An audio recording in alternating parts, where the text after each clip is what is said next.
Check the mic and make sure it sound right, boys.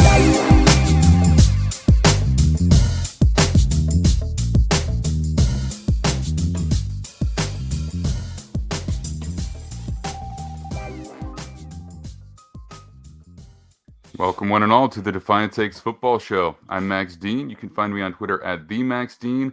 I'm here with Kyron Samuels, our offensive line expert and insider at Kyron Samuels. And we have special guest, Coach Reagan Smith. He's at Reagan Smith on Twitter, and he is a high school offensive coordinator with a bunch of players in Power 5 and NFL on the resume. Kyron, how you doing today, man? Doing pretty good. I'm glad to have Coach on. He coached me about 11 years ago now in an All-Star game. So it's been a while. So it's funny how things come back around. Yeah, it might have been more than that. So it's been a while, but glad to have him on the show. Great to for be sure. So, yeah, man. And Coach, I'm excited to have you. We just had you on for a film breakdown for Zay Flowers. That was fun. So that'll be coming out here shortly. But I know you love to talk about offensive line, and we had our first offensive line ranking show a couple of weeks ago, but I've had more time to watch, so I have my perspective a little bit now. We also have your perspective, so I wanted to revisit it and kind of see how we feel about these guys and get some different opinions, because I know for sure that there is some difference of opinion here, so I'm excited to hash that out. Yeah. How you doing today, man? Doing great. Really been diving into the film, analyzing guys, trying to get a feel for who's who and who projects where. All right. So let's jump right into it. A couple minutes behind today. Such is life. These things happen. But we're going to do an offensive line conversation in terms of prospects first. Once we kind of finish that out, we'll open up the floor a little bit just to talk about some of our favorite prospects here. But all right. So I guess the place to start is we kind of know what Kyron's opinions on some of these guys are. We have a pretty good idea. So I want to give you the floor first, Coach. Who is your favorite offensive lineman in the draft and why? I really, really like Paris Johnson Jr. I think it's a combination of athleticism, elite size, just overall ability and his complete game. I think he is the most likely to be elite in the NFL from my perspective. I know that there are other guys that might be a little more first day ready, but as a coach, I feel like I can fix certain aspects of the game that might not be at the top, but I can't fix size. And Paris Johnson Jr. brings that to the equation. And some of the other guys at the top don't necessarily have that. And I don't know how teams are going to fix it. I mean, that's fair. So, Kyron, we know how you feel, right? Paris Johnson has not been at the top of your tackle listing. I believe you said he was at number 5 before. I'm not sure if that's exactly where he falls right now. But, if you were to point out some of the things that do need to be fixed in terms of getting him ready to be a starting NFL left tackle, what would you point out to Coach? Because I kind of what I would like to hear is the back and forth of where you see the issues, and then, Coach, what would be some of your coaching points in terms of how to fix that? Yeah, so he's 100% right about his athleticism, his natural God-given size. You can't teach any of that. You can't mold anything. You can't give a guy 2 inches. You can't give a guy 40 pounds and have him maintain his athleticism. You just can't do that. But the little things that he can improve on is, if you could take Peter Skoronski's technical ability and his attention to detail and everything he's good at and blend it with an athlete like Paris Johnson Jr., then you'd have a perfect a tackle prospect. But I think he needs to work on his punch placement, his punch timing. His natural ability allows for him to refit his hands and anchor a little bit. So he's definitely good at that. But you're not going to be able to do that in NFL. You can get away with it in college at that level. But if you're giving guys your chest at the NFL level, that's something that you can't get away with. It's something that you're going to really struggle with. And you'll see the learning curve be a lot steeper than you would like for a guy that you want to take in the top 15, top 20. So basically working on his hands. He needs to get stronger, in my opinion, as well. Even when he does refit his hand, it takes him a little bit too long to really anchor and use his base to get there. But he does have great feet. So at least you can work from the great feet aspect. He has natural long arms. He has natural ability. You can work from it from that standpoint. But that's something that doesn't just come. You don't just learn that overnight. That takes reps. That takes game reps. And in my opinion, that's why it's going to take his rookie year for him to really learn and really get into the fold and fix those things. And then year 2, year 3 is when you'll probably see the high draft pick pay off for him. Right. I believe he plays too high. I mean, I think that's one of the things, and a lot of these guys in this O-line draft class play like really, really high. They rely on their athleticism and the fact that they're just better to compensate for good technique. I do believe that this is something that is correctable. So a few years ago, the New York Giants drafted Thomas, like 4th overall pick, and I hated the pick. I just thought it was bad, and he started out bad, but he did have that athleticism, and now he grades as like one of the top 5 tackles in the NFL, and I can't hardly believe it, but he does. And so if I take that same concept and I put it into a player who I think has more upside than Thomas, I feel like he can develop those skills that allow him to be the full package. And whereas I feel like, Skoronski is more or less like where he's going to be. And he's very middling as far as measurables. He's really polished and he's ready to go. And that's a whole other conversation of how much development actually happens within an NFL team and an organization. And sometimes they're like, you should know, let's go play. And so it'll depend on what kind of offensive line coach, what kind of organization selects, a player that needs help. Yeah. So let me ask you a question. If you were to take him, would you be more comfortable doing it with a quarterback situation that is well established, a veteran guy who can account for that a little bit, but it also might, mess with your winning window? Because if he gets to the playoffs in his first year, he might be the weak link there on your offensive line. Or would you rather just take him for a rebuilding team? And if you do that, are you worried about him maybe being a detriment to a young quarterback's development? If he's constantly worried about, pressure coming off the blind side, where would you feel is a better fit for him? All right. There's a lot of variables here. And I feel like he can be fixed within a season, at least to a highly functional standpoint. I really do. I feel like he can be. I'm not saying that specific organization will. So, I feel fine regardless of who the quarterback is or the win window or, all of these other things. I believe that he can be made functional and he'll continue to get better and better and better. I just think that he is an elite prospect waiting to happen. I really do. He needs to play a little lower and with a better base and, with some work on his hands. I believe he goes from being good to really to great. So where do you think that we need to draft this guy? Just, you can give me just like a range of like 5 picks or so, and then I want to hear the same from Kyron. I think that he's good anywhere from I would go from 5 to 15, closer to 5. All right. And Kyron, what about you? I think the realistic range for him is probably anywhere from 9 to like 17, and I don't think he gets past 17. So he won't. If he falls to the Steelers at 17, he's not gonna fall past that. But 9 to 17 is the realistic range where I would probably take him, is closer to later of the first round, like from 17 to 25-ish. But like he said, Coach said he's an elite prospect, and that's something that nobody can deny.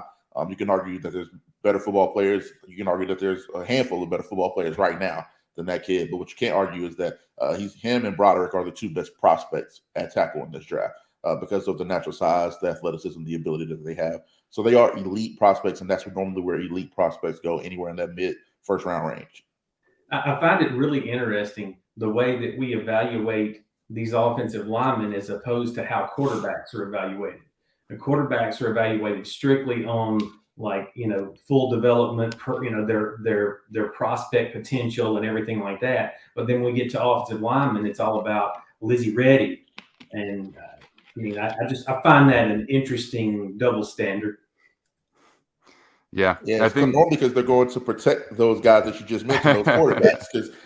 Everybody's worried about those quarterbacks, and you got to have somebody that can protect them, and that you can't think about those guys. That's the last guy we need to have a problem with. So I do agree that it's a bad double standard, but it's because of those quarterbacks, because you have to have somebody that can go in there day one and go protect them and keep them upright. Right. It's really kind of the first question that I asked is how does he impact the quarterback? But so if we talk about Skoronski, then we know that he is somewhat physically limited. He's not huge, doesn't have great length. He's a pretty good athlete, so that does help him out. But do you see him as more of a middling tackle, or would you try and put him at guard, Coach? I see him as a tackle, but he's like plus Jonah Williams. Like he's just not anything that blows me away. He's safe. He is pretty athletic, but he's gonna have problems because he just doesn't have elite size and length. And it might not eat. It might be toward the bottom side of average as far as length goes. I think he's got 32-inch arms. If you know anything about how guys play D-line and how they're going to come out and get full extension, and they're going to be working with 35-inch arms, 34 to 36-inch arms. Does Skoronski, in spite of being technically amazing, does he get his hands on everybody? Kyron? Oh, well, I think he's one of the guys that'll be fine. And this is just a little bit of draft history. These are guys that had sub 33-inch arms or 33.5-inch arms that end up being all pros or Pro Bowls at the next level. And I think Peter Skoronski falls in line more with this than closer to the average. And I'm just going to name the guys. Rashawn Slater, who's more recent. I think that's the most obvious comp because they both went to Northwestern, both played left tackle there, both played against similar competition. But then you get to the rest of these guys, and it's really interesting. Joe Staley. We all know what Joe Staley was when he was with the San Francisco 49ers. Donald Penn. People forget about him, but he was really elite there for about 5-year stretch. He made multiple Pro Bowls, all pro. Taylor Lewan, who was a 3-time Pro Bowler. When he was healthy, he's one of the best. Ryan Ramczyk, Mitchell Schwartz. And this is the most interesting one to me. And I'm not saying this kid's going to be him at all, but nobody ever talks about this guy not meeting the requirements, and that's Joe Thomas. He had short arms, even though he was 6'6". So he kind of falls in line with those technicians that we talked about, though. Joe Thomas was never the best athlete. He was never the greatest athlete, but he was the most technically proficient. He had great power, and he had great timing and technique with his punch. And I think that's the recipe I see with all these guys. Luan is probably the only one I say that was a real freak athlete for his size. I believe he ran 4.7. But Staley, Penn, Ramczyk, Schwartz, all those guys were just technicians and guys that were masters of their craft and didn't necessarily have the most athletic upside or the most power or the most strength. And they found a way to get it done. They just get their job done. And I think Peter Skoronski falls more on that line than he does average. And I wouldn't be mad if the debate is if he's a tackle or guard. And I don't really care. I think he's going to be a really good football player at either position because of those things that he's going to carry over it. Because these aren't things that you can. These are things that you can coach, but I don't think these are things that you can necessarily ingratiate in a guy. It's just you have it or you don't. This is just natural football wit. This is natural football ability. And then you use Andrew Thomas, who I thought was a really interesting proposition there because he struggled really, really, really bad. What do you think the difference was between year one and year two? Because I'm watching him, and it doesn't really look like he changed up much. It just looked like he's more comfortable. Do you think it's just a matter of playing and getting reps in where the game slows down? I think or you saw the technical things? Trusting your technique. And the other thing is, when I watched tape of him coming out, speaking of Thomas, is that he was weak, man. He was like super weak. He could not move anybody. I did not understand the projection. I didn't like it at all. I had him ranked below like 4 other guys, Wirfs, Wills, that whole group that I felt really, really good about. And he grades way higher than them today. And I'll be honest, I didn't see that coming. But if I take that new information and I apply it to this group, I can definitely see the kid from Ohio State being, being somebody who could learn, and I believe quicker, because I think he's got more tools than Thomas. I really do. I think he's got more tools coming in than Thomas had coming in. I do have a question. So where does Skoronski fit? Like, I know you're talking about tackle or guard. Can he play left tackle? And if he doesn't play left tackle, how does he play right as a strong tackle? I think he could play left. And I think a lot of things needs to be addressed too here, like the scheme fit. The scheme is definitely going to matter 100% here. If he's going to a more traditional drop back team, like let's say he's not going to go there. We could use like the Chiefs, who drop back just as much as or more than anybody, as opposed to like let's say a Miami Dolphins team where they're getting the ball out. It's quick West Coast schemes. You're getting the ball out in 2.5 seconds, really, really fast. It's 3-step reads. You know where you're going to go with the ball. Those things all matter in these conversations as well. So, and I think this matters for every prospect at offensive line because scheme fit is going to matter here. But I think he could be good, and that's the thing. Like when you talk about, you said safe, the highest floor.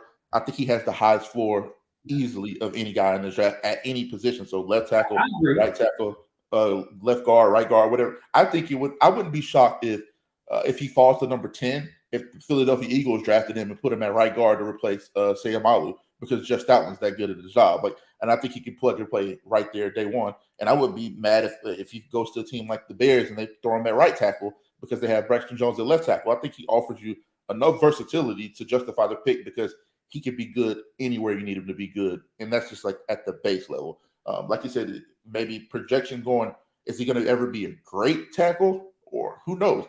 But you can make the argument that Ryan Ramczyk was never a great tackle, but he just did his job for 10 years and got paid a lot of money and there was never really complaint about it. So it's kind of weighing the risk versus reward. Like, is that worth the pick to take a guy that you think is going to be just good and do his job for 10 years, or swing for the fences and take the Paris Johnson Jr. or the Broderick Jones that has all the potential and upside in the world that can end up being great? This is the issue I have, is that I don't know that I can draft a guy that high that's going to be good and he's going to have really average size. Like, I need something to be great to draft him in a position of greatness.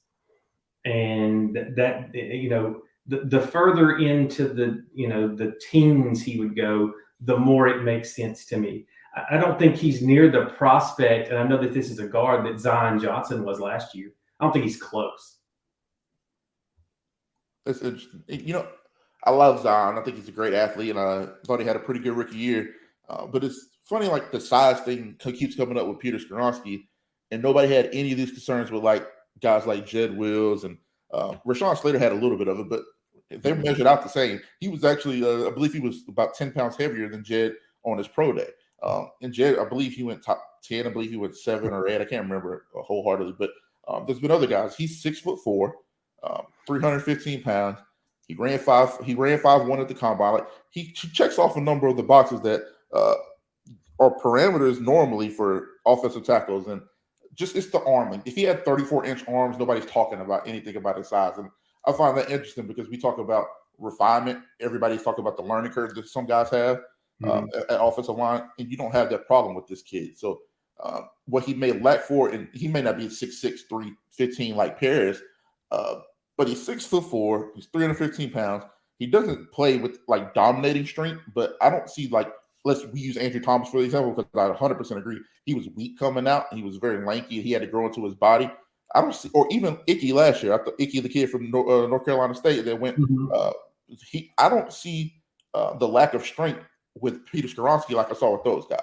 Right. So he plays with functional strength. He has a great base, has great feet, great hands. I think it's the arm length that's just scaring everybody, and which is, I mean, everybody has their guidelines, which is fair. But I just named guys, 6-7 guys that are universally loved that had sub 33.5-inch arms. It turned out to be some of the best in the league. I think the risk versus reward is identifying those guys and saying, hey, is this guy good enough for me to ignore the 33.5, 32-inch arms, whatever it is? Yeah. And I think Skoronski falls in line with those guys. I really do. Well, I definitely believe he's, inside of 20, like you're saying. I value him there. I think he's one of the top 2 offensive linemen in this draft. Save one, which I'm sure I'll catch a lot of flack about. But there's one guy that I think has home run hitting potential, but it's a real risk. And we'll get to that later, I'm sure. But I have him penciled in as one of the top 2 guys. There's just not a wow factor for me. You know what? I 100% agree with you there, because I tweeted it out like 3 months ago. I said nothing. That's literally verbatim what I said. I said nothing wows you about the kid ever. I said he just wins every rep. Like, I just don't see him get beat, and that's what I started to value the more I watched him. Is how he just does his job. And you don't really see, even at a college level, you don't really see that. He just does his job. He just very rarely ever gets beat. Mm-hmm. Yeah, I think his strength is actually probably better than most of the guys in the class. But I think one of the things that it's maybe not put to words as effectively is that, when you look at a guy who doesn't necessarily have size, like, it's not just measurable size. It's about how much is he going to grow once he gets to the NFL, just in terms of man strength. And I think that's a question with him, right? Like, there's this kind of undefinable. Actually, it is definable, because like guys, they actually use analytics to say how much like good weight do we expect you to be able to put on once you get to the NFL. Like, are you going to be able to gain weight? Are you going to be able to hold weight? Is it going to be good weight that's going to help you from getting injured? And I think, without doing an actual like test on this guy, I think people look at him, the coaches look at him, they eyeball him, like, I just don't think he's going to change much. So it's not just that his technique is already refined, so it's not necessarily going to get, better, but do we expect him to physically mature once we get to the NFL? And I think we do expect that for a lot of these other guys. You look at the frame and you're like, how much did we expect this guy to grow? How much just like core power do we expect him to be able to generate, a year down the line? And I think that's kind of what we talk about with Skoronski, where it's like, the size and strength, like in terms of the direct translation to other guys who are coming out at the exact moment, it may be equitable, but then where do we expect that to be a year or 2 down the line as a guy gets later into his 20s? And you can kind of eyeball that. Can't say do it with like 100% accuracy, but I think you kind of can. And so, Coach, correct me if I'm wrong, but I feel like that's part of this conversation.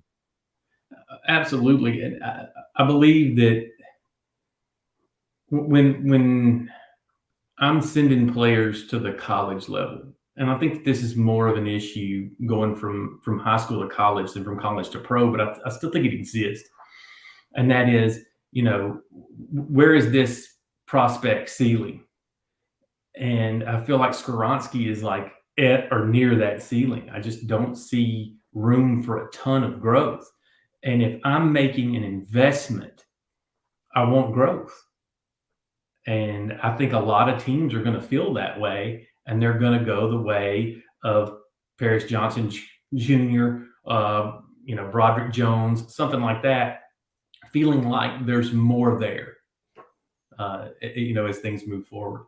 I definitely believe that it is hard to get away from that projection home run mentality. Every GM's trying to make that splash. And I think that's kind of in the DNA. I want to look up just to double check myself here. But I think Rashawn Slater was he was helped by a dominant performance against a player who just won Defensive Rookie of the Year, right? So I think everybody was able to kind of like use that as a check mark for him. But also, Right. I don't think there were as many tackles coming out of that class, right? There was Penei Sewell, who went top 7, and then Elijah Vera Tucker was a really good prospect, but most pegged him as a guard.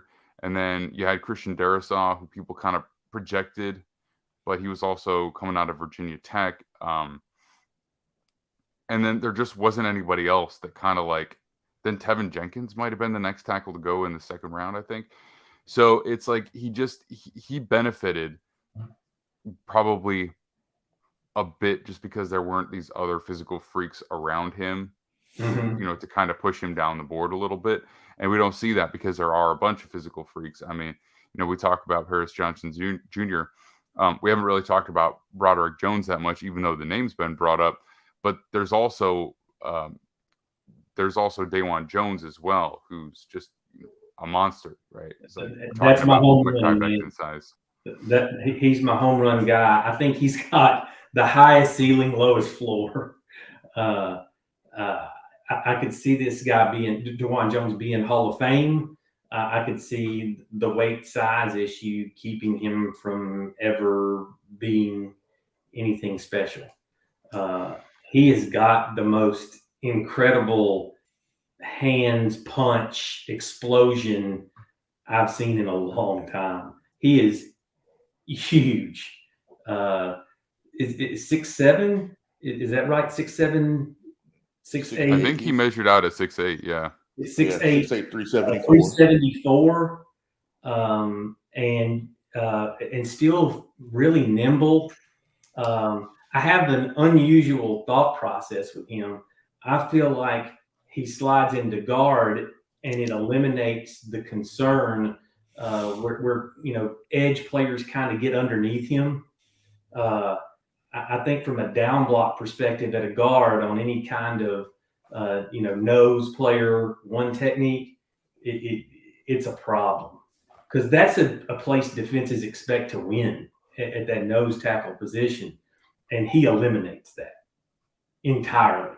It is unreal. I haven't seen anything like it on tape in previous years. He's special. And then he couples that with some like really plus side athleticism and that large. The only concern I have is do we run into a situation like we ran into with Becton where he's got injury concerns or weight issues or both. And so that's the high ceiling, low floor problem. If he doesn't have the concern, of weight, and that the just enormous size, he got a 7.5-foot wingspan. If he doesn't have those issues, then he's a top 10 pick. So, what do you think, Kyron? Oh, I agree with I don't know if I agree with the highest ceiling, but definitely the lowest floor thing. Like, he's such I have zero idea about where to take this guy. I said 25 to 40, but just to give him a fair range, because I think people are going to agree with you, and I think a lot of people are going to say I'm not touching this kid because there's too many concerns. But we did a breakdown on him. But what I do see is that, like you said, he has great punch time, and he's such a smart football player. He's a lot smarter than people give him credit for. He uses his technique very well. He does have plus athleticism. My only concern with this guy is just watching him over the last couple of years is he plays. I won't say he plays down in competition because after 2 years, it just is what it is. It's a repeated pattern of habit. He plays really well against the good teams, and then he just has bad games against average teams, and I just, for the life of me, don't understand it. I don't know if it's just like not getting up for the game or what, and that kind of concerns me a little bit because I feel like he should have been more, focused too. Like, he should have been more dominant against those teams. Like, you look at some of the Northwestern tape, or you go back and watch the Iowa game, and it's just like you dominated Georgia. He had his best game of his career against the best defense he ever played against, and I think that's what's going to stick in people's mind. When you have a good game against that talent, of course. I mean, and he showed what he can do when he puts it all together. But it's like I have concerns about it because I don't want to just jump out of the window off of one game because I'm excited about it. We did the breakdown. I'm like, man, dude, this is what it looks like when you put it all together. This is what it's supposed to be. But it's also interesting. I never thought about moving him inside the guard, and I do agree with everything you said. But it's interesting though. Like, how high do you think he goes based off of that? Because if you're taking a guy and you're going to move him in the guard, it's like I have no problem with that because I know how important every position on the offensive line is. But the stigma has become you only take a tackle that high, or you only take a tackle in the first 20 picks or something like that. All right. So I was going back to something I said earlier. I was a huge Zion Johnson fan last year. He was mocked, in the mid-20s consistently. And I'm like, this dude is amazing. He's the best offensive lineman in the whole class. I don't understand why he's not going higher. And then lo and behold, he gets drafted 13th. And he's a guard. And he's a guard that's not nearly the size or the upsize of this guy. Now, he did have more, game-ready skills. Zion Johnson had more game-ready skills off the top. But, I think back to the New Orleans Saints with Drew Brees in the Super Bowl era and stuff like that. And they were able to employ these enormous guards, Carl Nicks, just giant human beings. And the whole purpose of that is so you couldn't push the pocket in on a shorter quarterback. I mean, who would draft short quarterback? Oh, everybody now. And so now you take that blueprint and you say, I want to take this huge guy, plug him into a hallway at guard, and not only be great in the run game, but protect my pocket in the pass game for possibly a shorter QB. I think that's smart. Well, I mean, how can a shorter QB throw over him? Because talk about Carl Nicks. Yeah, he was big. He was a big dude, but he's 6'5". We're talking about 6'8". Like that's pretty different. I mean, do you see Bryce Young being able to throw? Like, how much of a throwing lane does he absorb there, right? So I hear you. I mean, has there ever been a 6'8" guard in the NFL? I mean, it's probably, but has there ever been a good one? You guys would know better than I. Andrews Pete is pretty big. I don't know how. He's huge, man. Yeah, he's like Andrews Pete is huge and doesn't move as well. Yeah, how big is Andrews Pete? I just remember seeing him in person when this is when I was younger, coming up on the camp circus or whatnot. It was a pretty big camp. I can't remember if it was like the Army All-American camp or one of those big ones. And that kid comes walking in, and we're like, "Who's this NFL player? Like, what's he doing here? Like, you should be working out with the NFL guys." And it's like he's a high school kid, 6'7", but he's like legit 340, 345. Like, he's a massive human. So that's probably the closest comp you could get to a Dawan Jones, at least size-wise, on the interior. But that's a massive human being. Okay, well, interesting. I believe it, man. I believe that it can be done, and I believe that it's probably fairly smart. The only thing I would say is Osiris Torrance is much more ready now. Like he's athletic. He can move. Yeah. He's almost as big. He's my favorite player in the draft. Yeah, he's legit. He's legit, and he might be the safest pick overall. I kind of feel that way. I feel that way. So here's another one that I want to talk about too. So I love Jones. I fell in love with him. I mean, the first game I put on for him was Georgia, so it's probably kind of a done deal for me with him right there. But at the same time, I understand what some of the concerns would be. So just as a film watcher, it's easy to make him. It's easy to rank him highly, right? Versus actually having to put my neck on the line and make that pick. But another guy that I love is Joe Tippmann. So I don't remember really hearing you talk much about Tippmann, Kyron, but at his size, he's 6'6", I think. Yeah, he's pretty big. Play center. He can move, dude. Like, he gets out into space really, really well. I mean, he gets a snap out and he's off the ball, and I feel like the way that we talked about the movement skills of what was his name last year from Iowa, Linderbaum, right? So the way that we talked about him last year as an undersized guy who can move like crazy, I feel like movement skills are really special for Tippmann, and he's way bigger. and I don't feel like he has an issue with leverage at all. So I haven't gotten to see a bunch of different games from him, but he's another guy. I was like, oh wow. So what do you guys think about him? As if we're going to talk about interior offensive line, I want to know first, like, y'all like him better than Smits? I know Smits is an undersized guy, but he's got incredible ability too, incredible movement. I haven't seen Schmitz yet. No, I don't like him better than Schmitz. I think he's going to go in that 33 to 40 range. I think him and Schmitz will go very, very closely together because a lot of teams in that top half of the second round need interior offensive line. Like you look at a team like the Rams. I think if Schmitz is still there at 33, I think he's going to Houston. You can't take a chance because whoever they get a quarterback, Bryce, CJ, Anthony Richardson, whoever it ends up being, they need another center. And if they get a good center in Houston, their offensive line goes from middle of the road, pretty average, to one of the 4 or 5 best units in the NFL after they've added, Shaq Mason. And then they drafted Kenyon Green last year. You have the best bookends in the NFL, probably or possibly. It's a debate, but you got Laramie Tunsil, Titus Howard. Then you have Kenyon Green, Shaq Mason. You get a rookie center that can come in there, plug and play like a John Michael Schmitz, and that's one of the best offensive lines. But I think they both go in the same range, but I do like Schmitz better. Okay, Schmitz stands out to me for the quickness and just like go right now ability, hook 3 techniques, and all sorts of stuff that you just don't see very often. The only drawback to Schmitz is that I think he's only a center. I just don't think he's big enough to play guard in the NFL.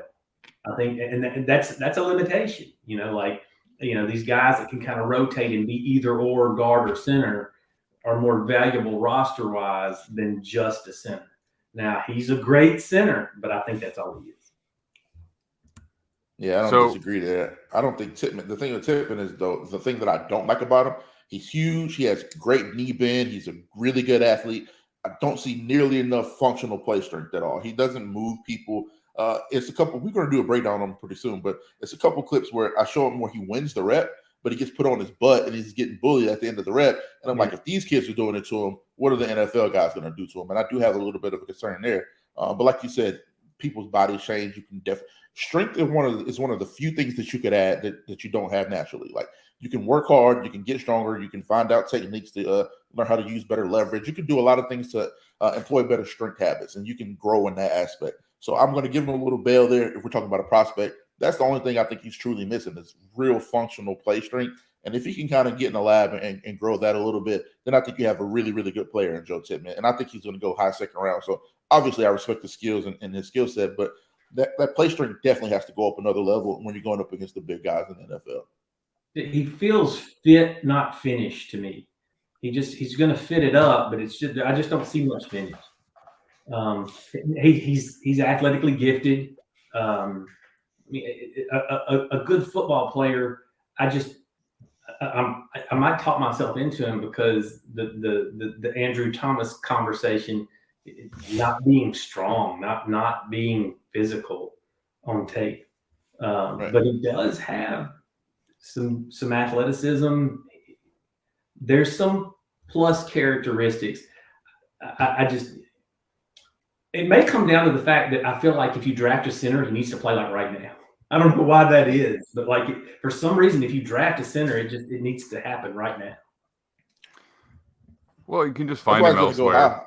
He's going to go high because of that, because people need a center to come in and play right now. So I do 100% agree with that. He's definitely going to go in and play early somewhere. Well, I think he's going to go in and play early. I think I see upside with him. I mean,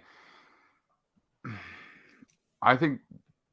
Okay, so again, this is not having watched Schmitz yet, but I mean the height and the ability to get out in space and the burst off the ball, I think is gonna make him an impact center at the next level versus a guy that's just there snapping the ball, right? And I think that it depends on the scheme that you run because they'll pull him out, right? And not just move athletically to the second level, but they'll pull him, right? And you don't do that very often. And I think that makes him a really unique piece for a team that runs an outside zone or a team like the Eagles that will feature that. Obviously they don't need him, but teams, right? So I think if you do that, like if that's something that you feel like will be a good fit for your offense, I think that makes him really unique and really special. So I haven't watched Schmitz yet. I watched just a couple of clips of him, not really a film breakdown. And it's like, I think he's a good athlete, but I haven't seen him do that kind of stuff yet, which is kind of what sets him apart, especially at the size, because like you guys said, you can get stronger. I tend to believe that will be the case for him. So we'll see. Only time will tell. But I was like, he popped for me, and I was pretty excited about him. So who else do we want to cover here while we're today? We're going to be doing a Steve Avila breakdown here in a minute too, and I thought it was pretty good.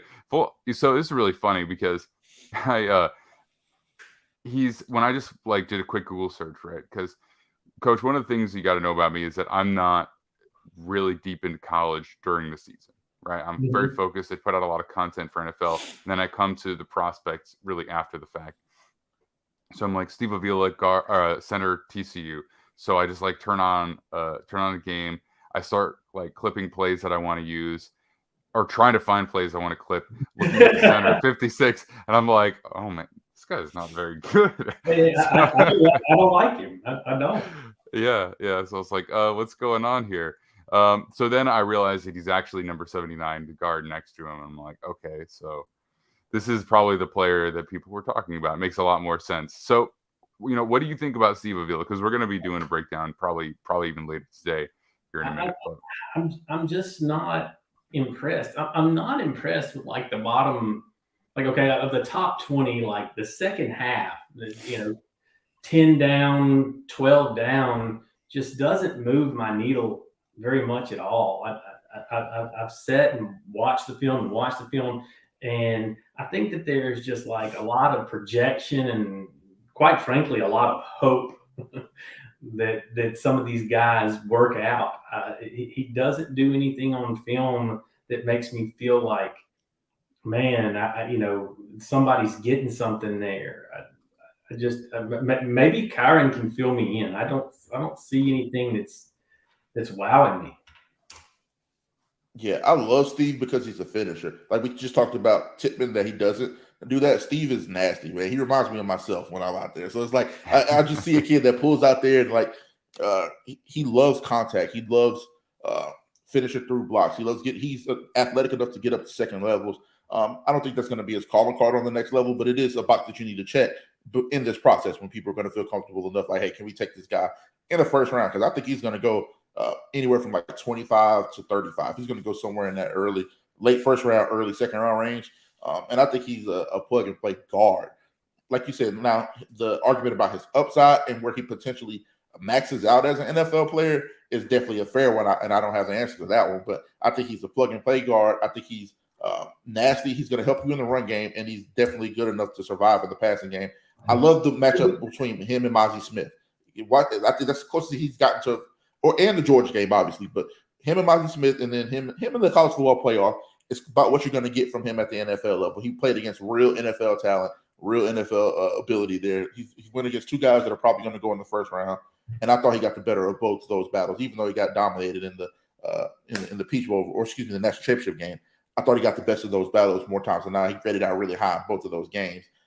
And I think that's what you're going to get from him. And that wasn't a dominant player, like you maybe just said. So that's why it's not going to go as high as like maybe a Zion Johnson did, or some of those or Kenyon Green even last year. The athleticism, I don't like you said. Maybe he's a mauler. Okay, I just in this NFL, is a mauler the answer? He has such a wide base, it looks funky. Like his base is so wide, he has wide feet, so it looks unconventional. So I do agree it doesn't look the best, but what I do see with the athleticism is that he gets there. When he has to go to the second level assignment, he's there. So even if it may look a little weird, it might not be as fluid as some of these other guys.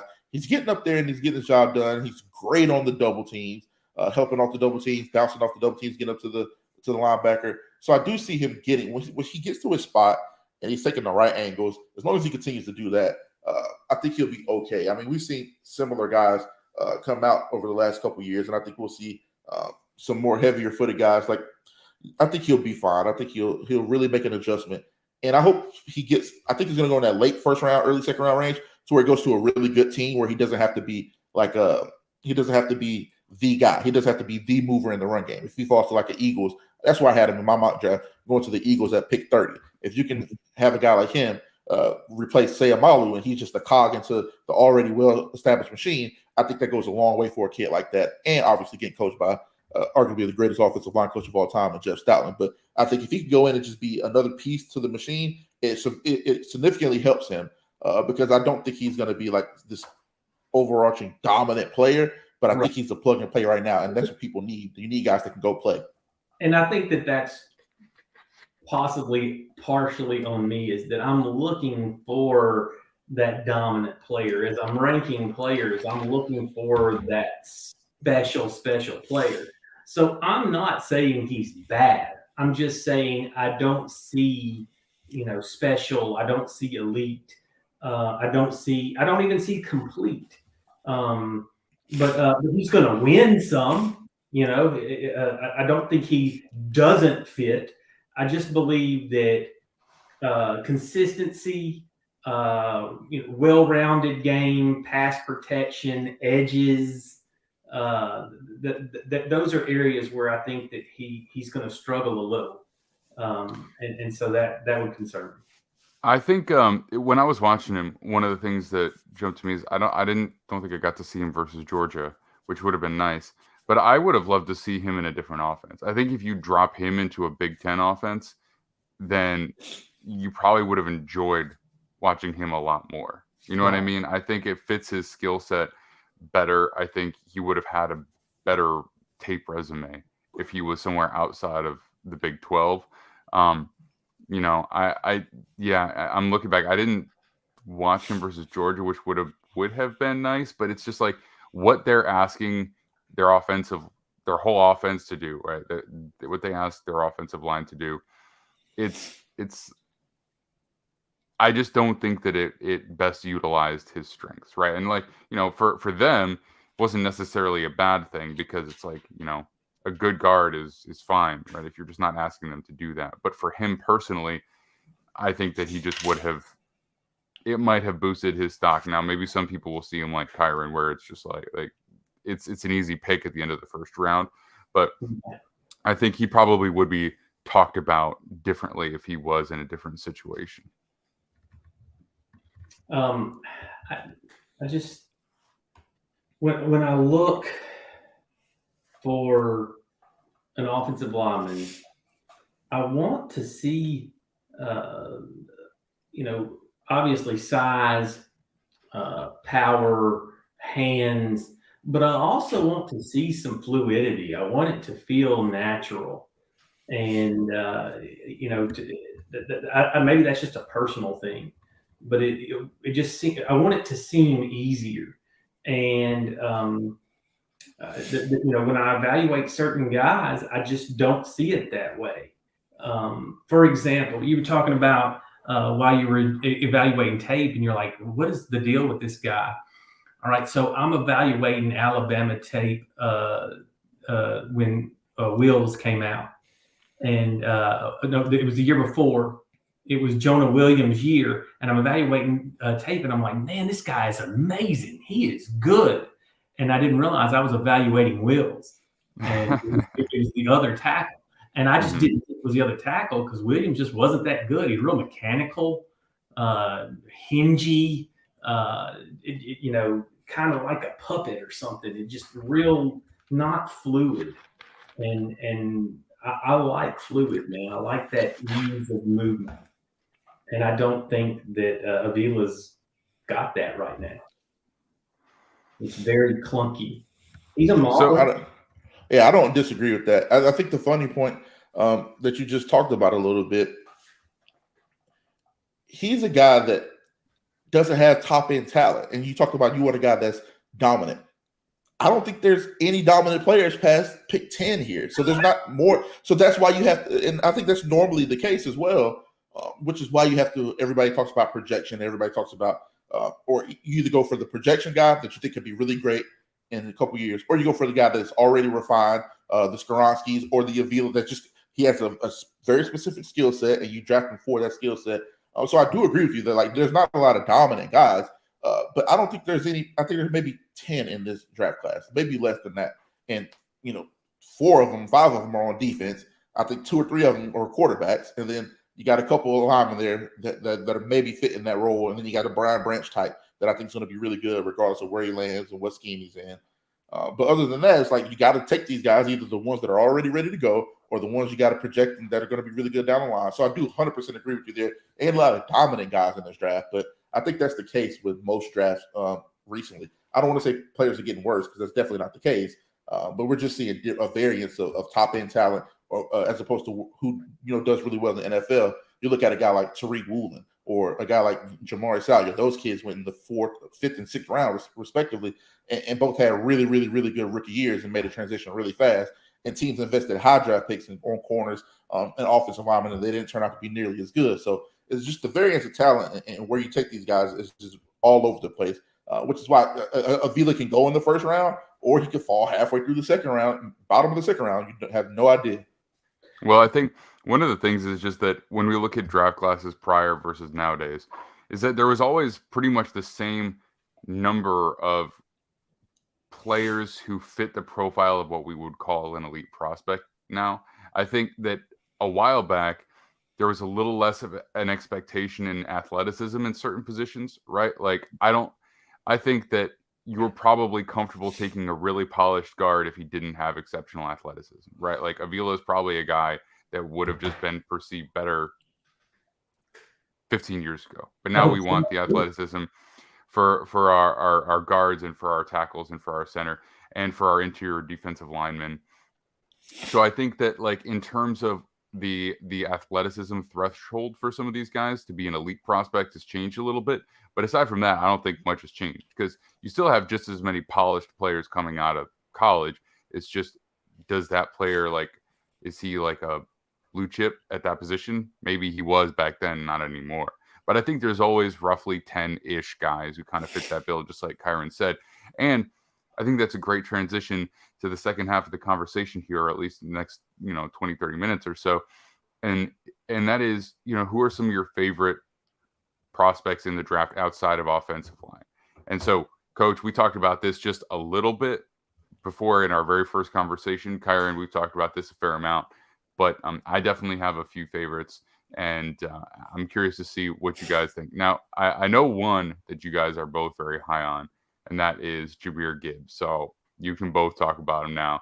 But you want to go first, Coach? You go right ahead. Man, I just think like Gibbs has huge upside and fits today's game. He's an excellent outside zone runner. He's an incredibly natural receiver, extremely fluid and explosive, 4.3 combine speed. There's really nothing bad to say about him. Like on paper for me, and watching film, he's like Alvin Kamara with a better 40. I just see tons and tons and tons of upside. So he's Kamara without the price tag. I have a hard time figuring out what's wrong with that. I don't know how he doesn't float just way up the draft board and end up drafted much higher. I understand, strength is an issue, size is an issue, every down back, but in a non-every down back NFL, is that a big deal? I don't know. Playing 17 games now is not being an every down back a big deal. Because what's wrong with him? He's not Bijan Robinson. That's it. That's the only thing. That's the only issue. Because when you come out in a draft where you just have a player who's as complete as Bijan, like the standard just changes. I think is part of it. Kyron, what do you think? Interesting point, because I don't think the gap between him and Bijan is as wide as people will make it out to believe. And I think you'll see kind of the production mimic that. I'm not saying that you're having a controversial opinion here. Everybody thinks that. Everybody thinks that Bijan is like the guy. I've heard some people saying he's like respectable people now, like people that we value their opinion saying he's going to be a Hall of Famer. Like I've heard that type of talk, people talking about him, like they held him in that high of a regard, which I don't think that there's like anything wrong with that because the tape is really good. I think he's probably the most complete back since Saquon, but I don't think Gibbs is that far behind him. And I think a lot of the production will mimic that on the next level. They get it done two different ways. But if you talk about production, you talk about burst ability, make people miss in space, receiving ability. The only thing he has a clear, distinct advantage on Gibbs at is blocking. And I think that could be something that could benefit Jahmyr Gibbs. That's what we talk about, a little bit of the size and the strength. Get a little bit stronger. You're going to need to get stronger anyway. 17-game season plus playoffs if you're lucky. It's a lot more of a grind than college football is. So he definitely needs to get more functionally strong. But everything else, I mean, there's no clear advantage for Saquon. For Bijan. In space, I would take Gibbs. Short area burst, I'm taking Gibbs. Flat lines, straight line speed. I mean, there's no question it's Gibbs. So there's not a ton of places that Bijan has an advantage to me. But he's just the most complete back in the draft. But I do love Gibbs. I think he's going to be fine. I think the range for him is anywhere from that 25 to 32 pick, you'll probably see Gibbs go. I wouldn't be shocked if he goes higher. I mean, the value should probably be higher, but I had him mocked at 26 to the Cowboys. I think that'd be a perfect spot for him. And they already have a really good offensive line. Him and Tony Pollard together, I mean, there's basically the spitting image of each other, except, Gibbs is faster. So you get a faster guy like that in, and I think he can make magic there. And if you can't make it work with that offensive line and those two running backs, then something's wrong. But I think that'd be a good spot for him. But I think he's going to be fine on the next level. Like you said, comp is very similar to Alvin Kamara, and he's just his straight line speed is faster and a good bit faster. I mean, he ran a legit 4.36 at the combine. So love everything about Jahmyr Gibbs. So funny thing that I was really just trying to play devil's advocate there, because the reality is that I think there are definitely some things that Bijan grades higher at. I mean, he's better contact balance, better size, and better blocker for sure. But, he just also does everything else well. He's a good receiver, great hands. He's complete. But I think in the modern NFL, a guy like Gibbs might actually be more valuable as a receiver, right? We just had that huge conversation just last week about positional value in the NFL and why are running backs just like more readily available, because guys who can tote the rock effectively are just everywhere. But there aren't that many guys who can really impact the game as receivers out of the backfield. And so we were basically sending a message, if you will, to every running back in high school out there and in college: just hit the jugs machine nonstop, work on your route running. So even if you could transition to receiver, great. If you are a true running back, spend as much time as you can developing your skills in the receiving game. And this guy is that. So there's no way he's going to go higher than Bijan in this draft, because there are just too many old school evaluators who are going to see everything that he does. But I do think that in many ways he may be more valuable than Bijan Robinson. So I actually fully agree with you. I just know that that's why people are perceiving him the way that they are right now. They don't see the frame of the classic 3-down back, and then they see a guy who does have the frame of the classic 3-down back, who's good at everything. So how many touches does Bijan have to get to be who they want him to be? Like, you tell me. Too many. Yeah. I mean, which is a 17-game season. That just doesn't seem sustainable. It feels like we're listening to GMs that are stuck in 2007 or something. Well, that's the problem. That's why they don't pay guys now, because they run them into the ground in 5 years and you get a ton of production out of them. And then they're all beat up and banged up. And then they're getting you 800 yards a year with, let's use Zeke as the example. Zeke went for like 900 total yards and like 14 or 13 touchdowns last year. The year before, he ran for like 1,100 yards and had like 1,300 all-purpose and 10 touchdowns. And that starts to become a failure in your eyes, because you gave him all this stuff and then you turned him into one of the best backs in the league, and then he starts to slowly decrease, and then that's how you get the cycle of the running backs not mattering. You're not paying the running back. So it's a very destructive cycle. But different conversation. We've had that a million times on the show, but that's how you start get the undervaluing the position when you start doing that, because most of the guys they complain about are incredibly productive. The window is just 5 years, 6 years max, most of the time at an elite level. So unfortunate for the running back, because I don't see it changing anytime soon. Yeah. You know where I would just be so scared of Jahmyr Gibbs ending up is Miami. If you put him in Miami, I'd be like, oh man. I believe I put that in the article that was one of the things that I talked about as a possible landing spot. There's probably about like 5 to 7 teams where he fits, and the Cowboys were. I don't know because I think there's too much overlap between him and Pollard. Pollard's only on a 1-year deal though. Yeah, then that makes more sense. Obviously, I believe I mentioned the Saints because he's a Kamara clone that's cheaper, and Kamara may miss I don't know how many games to start this season, and then there could be some kind of trade bait thing with Kamara if Gibbs does in fact turn out to be who we believe Gibbs to be. Depending on who the Panthers draft number 1 overall, it'd be nice to pair him with that quarterback. And the Panthers have the pick to possibly make that work. Some people, I don't know how much validity there is to this. Some people act like the Cardinals might like to pair him with Kyler, but to me, he needs to be paired with a downhill running quarterback or somebody who can run somewhat downhill, a la the Cam Newton style, the inverted option type stuff. Because Gibbs is an outside runner. I'm trying to remember. The Falcons talked about that they actually talked to him pre-draft, so he could protect better. I've seen some Bills talk too. I don't know how I love it, but I mean, listen, another weapon in that offense, you can't go wrong with that. You get the inverted option there, and I'm not saying they have to run inverted option or power or whatever, but just the downhill threat of a bigger Q and the outside threat of a runner, just it goes together. Mm-hmm. Somebody who can threaten you inside, somebody who can threaten you outside. However, right. So another guy that I know that you're very high on as well, I'm just based on our initial conversation, is Darnell Washington.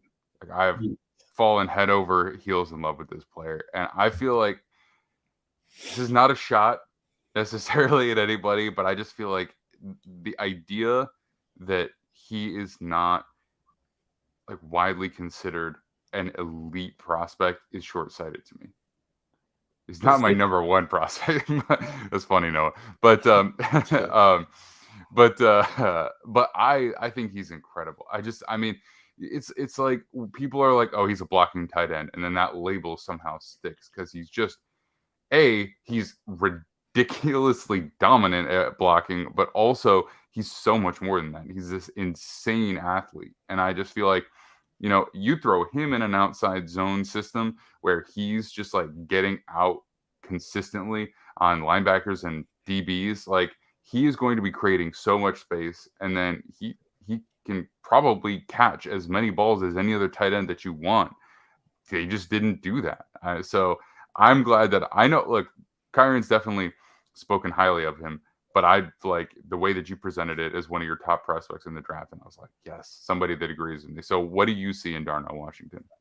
All right. So I think that this is a moment where like the can't miss, the sure thing really does fit. He's not this, elite, super athletic receiving threat that's going to run past defenses, but he does so much so well, and it's a package that you can't find anywhere. He's huge. He's a tremendous blocker. He's a capable pass catcher, and he gets yak yardage because nobody can tackle him one-on-one in space. And it's not a juke thing. It's that he's so physically imposing. So I think he puts together a tremendous package. And something, since we talked about this, I want to say probably 3-4 weeks ago, he has been floating up mock draft boards. I've seen him mocked as high as, in the low 30s, right there into the first round, into the second round. And when we were talking about this, I mean, I want to say that he was a 3rd round pick. So I think everybody's kind of taking notice. They just weren't aware. It's not like somebody that got a ton of hype or anything like that. But now that they've been able to sit down and see a couple of clips, it's like, wait a minute, this guy's different.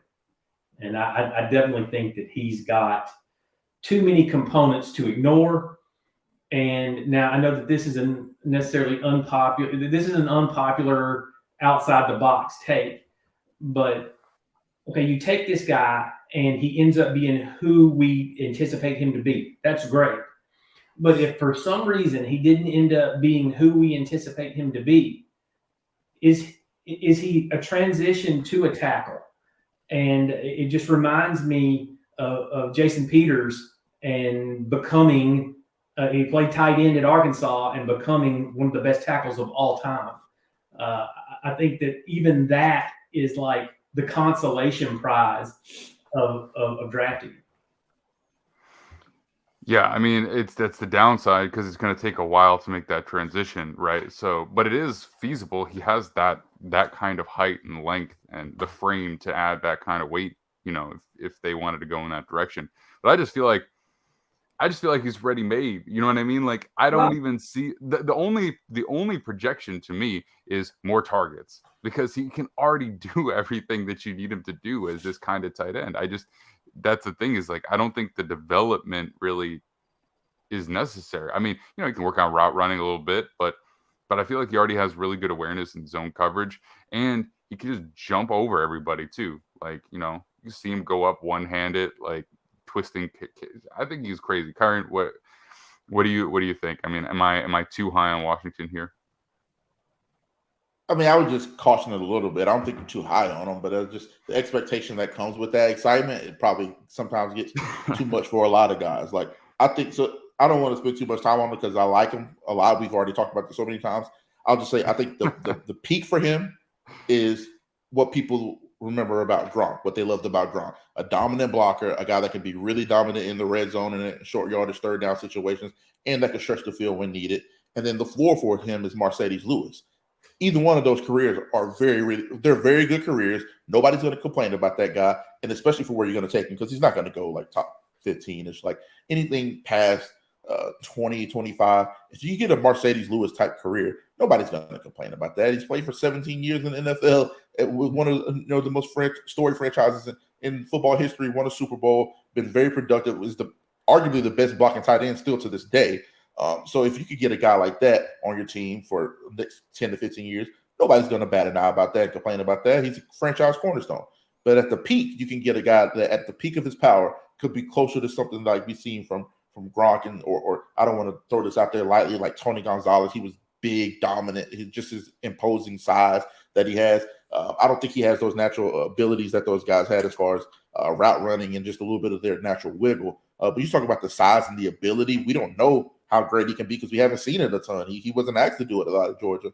But the game that sticks in my mind is the Missouri game. People should go back and watch that Missouri game.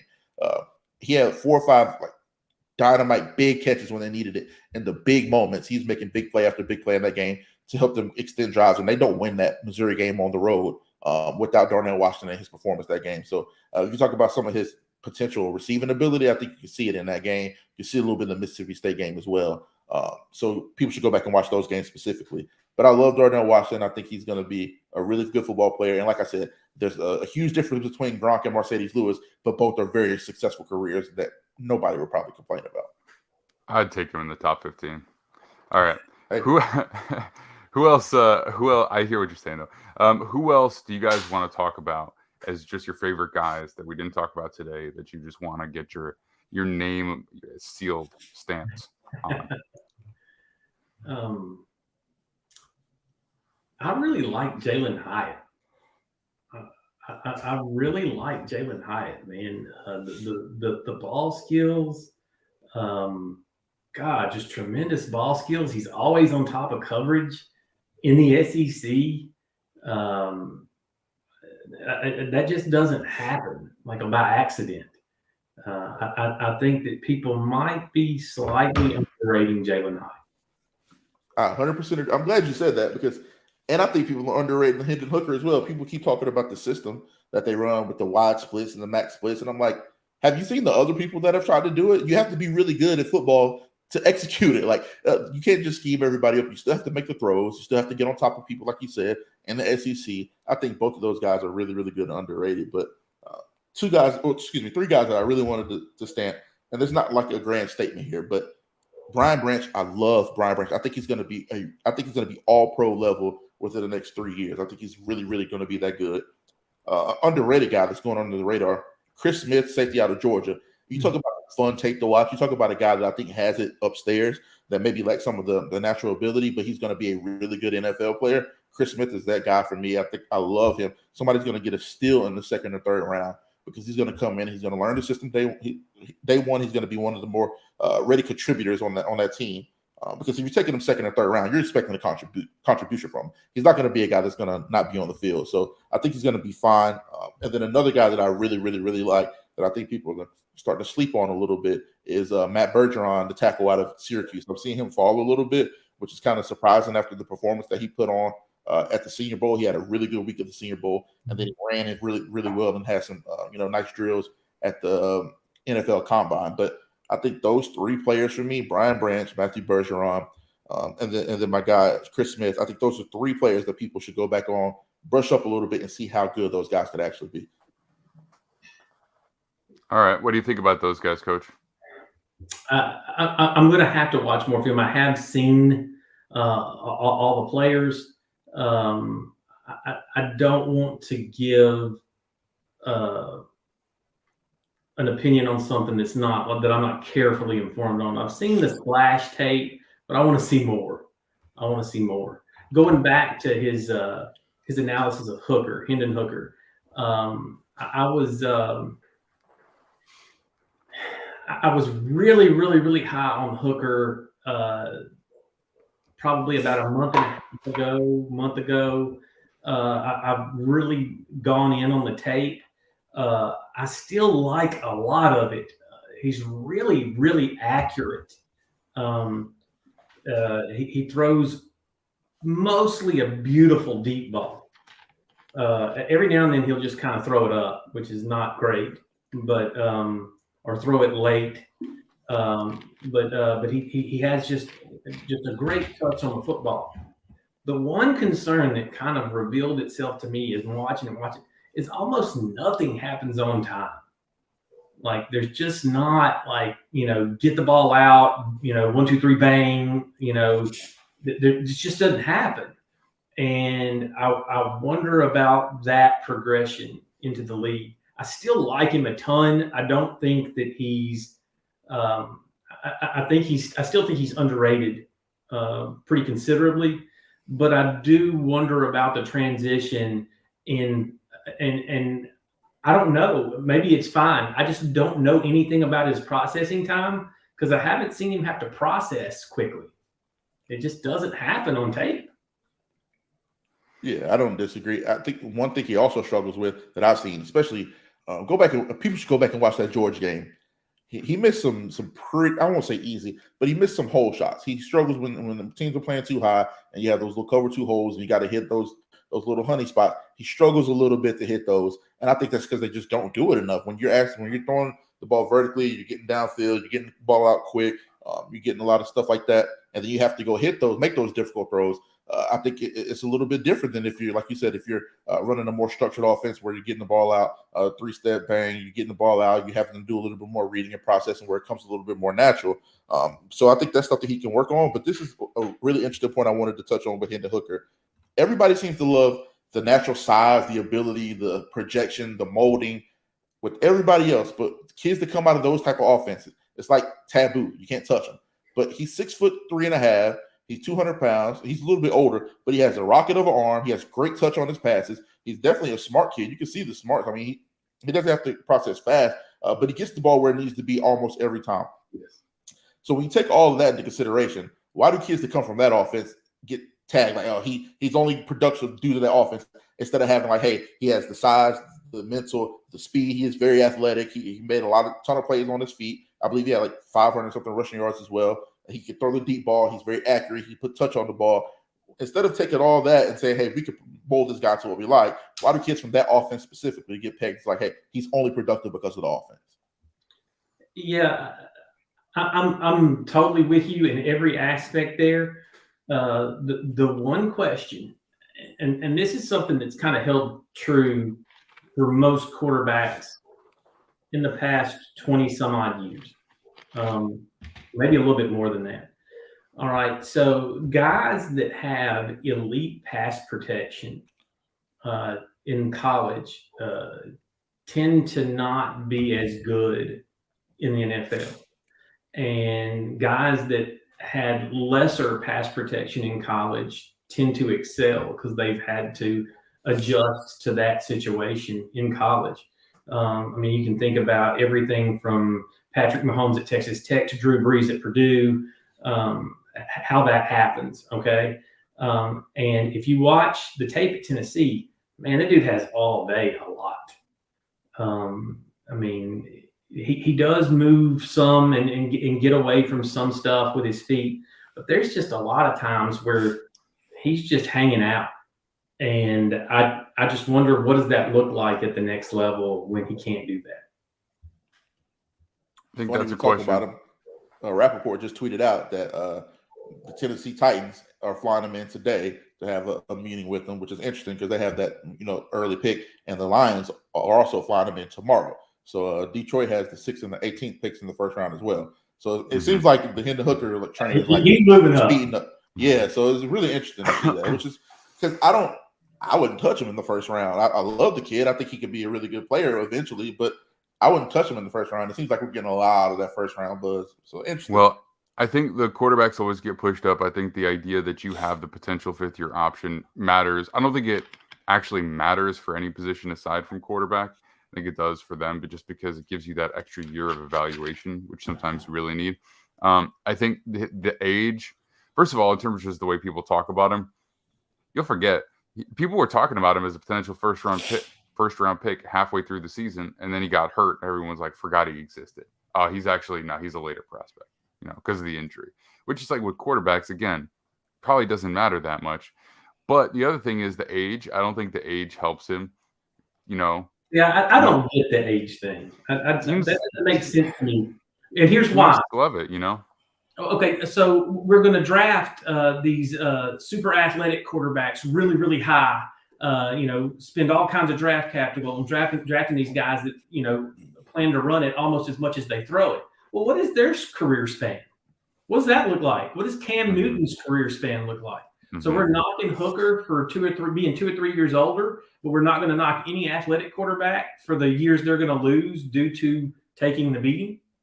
Yeah. Well, I also, I think that part of it is just like it's the combination of age and injury. Like you don't expect him to be available really for the first year necessarily, but you are hearing a lot of really positive things about him coming out of the Senior Bowl interviews. Obviously, teams are using their top 30 visits with him. There's probably a good chance he is in the first round, regardless of age. The one thing that, aside from the timing and the time in the pocket, which are all absolutely true, I also I feel like he has a kind of a slow release. And so like when you look at all of that, there's a projection to the speed of the NFL that, and I think that's something that you would want to worry about, or at least work on. And then the question is, do you change the release time? Do you mess with it? Will it mess with that really nice ball placement and accuracy? I don't know. These are all just things to consider. But I think, go ahead. Here's a good one. All right. Now, I actually thought about this before we talked. All right. So is there any aspect where like the NFL comes to Hendon Hooker? And what I mean by that is just like the Eagles came to Hurts with the offensive scheme, does the NFL start to come to Hendon Hooker? Somebody drafts him and starts to do the things that Hendon Hooker is good at. Is that a possibility? Because that seems to be how teams are having more success with these younger guys, is they're not asking them to do the old pro style, 11 personnel, do what I tell you to do thing. It's like, well, we drafted this guy because of this tape. Why don't we have him do that stuff? Well, look, You got one team that can do it because you got to have one, a great offensive line. You got to have two, speed. There's one team that can do that right now, and that's the Detroit Lions. They have one of the 5 best offensive lines in football right now, and they have Jameson Williams coming back. You got Amon-Ra St. Brown. I can't remember. They still have a ton of team speed. If there's a team that could kind of make that transition and build around a guy like that, it's definitely the Detroit Lions and Hendon Hooker, and that's probably why he's getting a visit tomorrow. But one point I want to make before we move on, because I don't want to spend too long on it, but Will Levis is going to be 24 before they take a snap in training camp, and nobody seems to talk about it. Everybody's talking about how Hendon Hooker's 25. Will Levis is going to be 24 in like 2 months, and nobody said a word about it. It's just very weird to me that age seems to be a knock for Hendon, and then not for Will Levis. Will Levis has too many built-in things for people to talk about. I mean, it's like people are more interested in talking about the fact that he puts mayo in his coffee, which is just so stupid. Like, who cares? Who cares? I mean, it's like, what in the possible world could that have anything to do with who he is as a draft prospect? But that's getting more play than like half of the issues that he has in his game. But whatever. This is Defiant Takes, right? I'm going to give you my Will Levis take. He's going to get somebody fired. Yeah. I think he's going to. And I don't think it's his fault. And I really hate it because it's not that kid's fault. He shouldn't be taken as high as he's going to get taken. That's not on him. He's just going to whoever takes him. But people, I talk about it all the time. Coaches and evaluators are some of the most arrogant people on the planet. They think they can fix anybody with a little bit of talent. I've said it all the time. Because even if I'm like, listen, I'm telling you, Matthew Bergeron is going to be. This is the only one that I feel happy about right now because I've had a couple that have caught fire. I told everybody Darnell Wright was OT3, like 3 or 4 months ago. But if he turns out to be a bust in the NFL, I'm going to look like a jerk because it's like I'm going off of all projection and like what I think he could be as opposed to what he actually is in the moment. But that same thing I feel about Matthew Bergeron. Like as an evaluator, I'm looking at it like, man, this kid has it. If somebody can't mold him, I talk about the coaches. I'm like, if somebody can't mold him, then they're bad at their job, and that kid needs to go a lot higher. So everybody thinks in those lines, and that's not Will Levis's fault. So if he's going to go as high as he is, I think people should give him a little bit of a grace period, man. Like, quarterbacks don't have time to develop anymore. Do you remember how bad Peyton Manning was his rookie year? Like, do people remember how bad Carson Palmer, some of these guys, you used to have to go 2 or 3 years before you got into it. Tom Brady wasn't great coming out. I mean, look at Trevor Lawrence from year 1 to year 2. He was bad his rookie year. People like to give him the excuse. He went through a lot. I get all that. But let's talk about the product on the field. He wasn't very good. And then he makes a monumental leap with a little bit of coaching, a little bit of, you add some pieces around him. You give him a little bit of time to develop. You improve the offensive line as well. And then you see what he turned out to be the last half of last year. People should give quarterbacks more time to develop. I don't think Will Levis is ever going to be a great quarterback in this league by any means, but he should be afforded that time. Every quarterback should that's taking that high to develop and come into their game and really see what they have. Like Tua, you can use Tua for example. You got to see what the kid can be. Now health is the most important thing with him, but people wrote that kid off as well. You got to see what he could be this year and how he could be at the peak of his power. So give these quarterbacks time to develop, and then we'll see what they are. But I feel bad for Will Levis because, like you said, he may end up getting somebody fired, and he may be out of a job himself. So, poor kid. Well, I mean, what do you all think about is the fact that his decline last year, was that really exclusively due to the fact that the supporting cast was worse? And like, is the tape, because I haven't watched anything from him in 2021. Even in 2021 is still bad. The accuracy is just not it, man. And I think that's probably the most important thing. That's why I like Hooker. Hooker's accurate on all sorts of throws, and Will Levis is inaccurate throwing to his boys. Like, he's just so inconsistent. Like you see it, and then that's why everybody gets excited about the kid. And you see the rocket arm, and then you have a routine play that he can't make. He doesn't make it. It's not like he just misses it every now and then. He routinely misses layup throws under good protection. People like to talk about how bad his offensive line was this year, which it did take a pretty dramatic step back. They lost Coach Wolford to Alabama, and he's one of the best offensive line coaches in the country. They lost 2 pros, but they're putting 2 kids in the NFL this year from the offensive line. It's like they weren't devoid of talent, and they still have a really good supporting cast if we're talking about skill guys. Tavion Robinson, Barryon Brown, those guys are going to be top 3-round draft picks within the next year or so. He wasn't devoid of talent. It's just, one, I think the scheme was very reductive and it's very basic, and I think that may be a little bit due to the trust in the offensive line or Will Levis. We don't know. We weren't in those rooms, but I hate when people say he didn't have a lot of talent around him, because that's just not the case. He had some really good players around him that just weren't very good on offense. That's just the bottom line. All right. So, guys, I think that's going to do it today. I appreciate you coming on, Coach. Kyron, as always, good chatting with you. Now, we are going to have some offensive line breakdowns coming out over the next couple of days for some of the dudes we haven't done yet. We have plenty already available. Coach and I have one for Zay Flowers coming out here soon. So you can check that out. And we will be doing Hendon Hooker as well at some point, maybe this weekend. Not sure exactly when that'll come together, but that is coming down the pipe too. You can find us live every Monday and Thursday here on the YouTube channel and as in podcast feed form as well. And written content is published over at defianttakesfootball.com. You can find Kyron at Kyron Samuels. You can find Coach at C. Reagan Smith. You can find Noah, our producer, at No Ashtray Sports. Appreciate you, Noah, as always.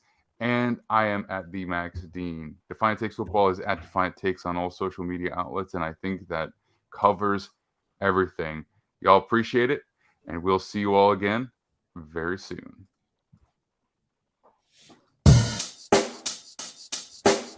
Check the mic and make sure it sound right, boys.